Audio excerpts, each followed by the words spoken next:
नमस्कार दोस्तों, अगर आप चाहते हैं कि सबसे तेज और सटीक और सबसे भरोसेमंद सरकारी योजना, ब्रेकिंग न्यूज और बड़े फैसले की पूरी जानकारी, तो आप बिल्कुल सही जगह पर है। यहाँ हर खबरें होगी सच के साथ। बिना घुमाए फिराए वीडियो को अंत तक देखें, क्योंकि एक छोटी से छोटी खबर आपकी जिंदगी बदल सकती है।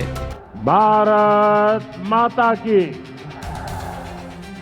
क्या आप भी ब्लॉक के चक्कर काटते काटते परेशान हैं? अब राहत मिलने वाली है। 19 जनवरी 2026 से शुरू हो रही बिहार सरकार की सबसे समान जीवन आसान योजना के तहत हर सोमवार और शुक्रवार को जन सुनवाई होगी, शिकायतों की निगरानी होगी और दफ्तर खुद आपकी बात सुनेंगे।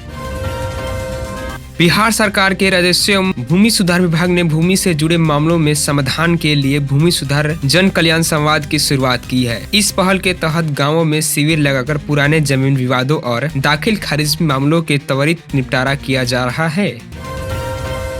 बिहार के नए साल के आगमन के बाद भी लोगों को ठंड से राहत नहीं मिल रही है। पटना सहित राज्य के अलग अलग जिलों में धूप न निकलने से अधिक और न्यूनतम तापमान में अंतर दर्ज किया जा रहा है।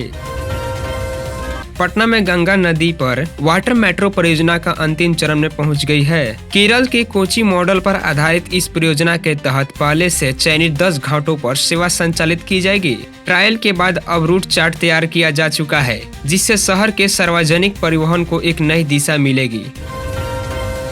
24 से 27 जनवरी तक बैंक सेवाएं प्रभावित रह सकती है। 24 से 26 जनवरी छुट्टियां है और 27 जनवरी को United forum of bank unions की हड़ताल संभावित है। लगातार 4 दिन तक बैंक बंद रहेंगे, लेकिन एटीएम और ऑनलाइन सेवाएं, बैंकिंग सेवाएं जारी रहेगी। 28 जनवरी से बैंक खुलेंगे। ठंड में बच्चों को बेहतर पोषण को लेकर बिहार सरकार का बड़ा फैसला। जनवरी फरवरी में सरकारी स्कूलों मध्याह्न भोजन के साथ अंडा और मौसमी फल मिलेंगे। अस्थायी रूप से 6 रुपए प्रति यूनिट की दर तय है, ताकि बच्चों को सर्दी में अतिरिक्त ऊर्जा और सेहतमंद आहार मिल सके। बेतिया से पटना तक बनाने वाली नई NH 139 फोरलेन सड़क का सपना अब साकार होने वाला है। जमीन अधिग्रहण अंतिम चरण में है और मुआवजा भुगतान शुरू हो चुका है। ग्रीनफील्ड सड़क से सफर तेज होगा, सुरक्षित और बेहद आसान। बिहार सरकार ने गन्ना विभाग मंत्री संजय पासवान ने बड़ा फैसला का ऐलान किया है। उन्होंने बांका में कहा कि सरकार गन्ना किसानों को आय बढ़ाने की दिशा में बड़ा कदम उठा रही है। दुनिया के सबसे विशाल शिवलिंग केसरिया पहुंचते ही श्रद्धा और सैलाब उमड़ पड़ा है। हर हर महादेव के जयघोष से इलाके गूंज उठा। फूल मालाओं से स्वागत हुआ, भारी भीड़ ने दर्शन किए। प्रशासन की मुस्तैदी से यात्रा शांतिपूर्ण और भव्य रही।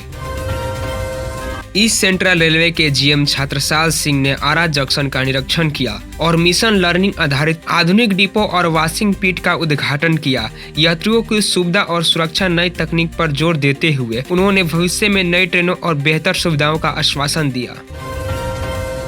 सालों का इंतजार खत्म होने वाला है। सालों का इंतजार खत्म होने वाला है। बूढ़ी गंडक पर बन रहा पुल साल के अंत तक तैयार हो जाएगा। इससे 2 लाख से ज्यादा लोगों का सफर आसान होगा और 15 किलोमीटर की दूरी भी घटेगी।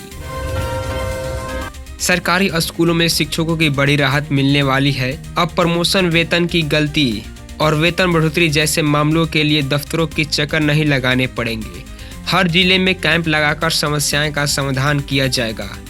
बकाया वेतन और बिल समस्याओं पर भी सख्ती होगी। सीवान जिले में लाखों राशन कार्ड धारकों के लिए चेतावनी है।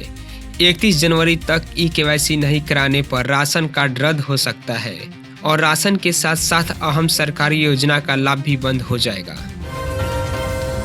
पटना में कड़ाके की ठंड को देखते हुए जिला प्रशासन का बड़ा फैसला।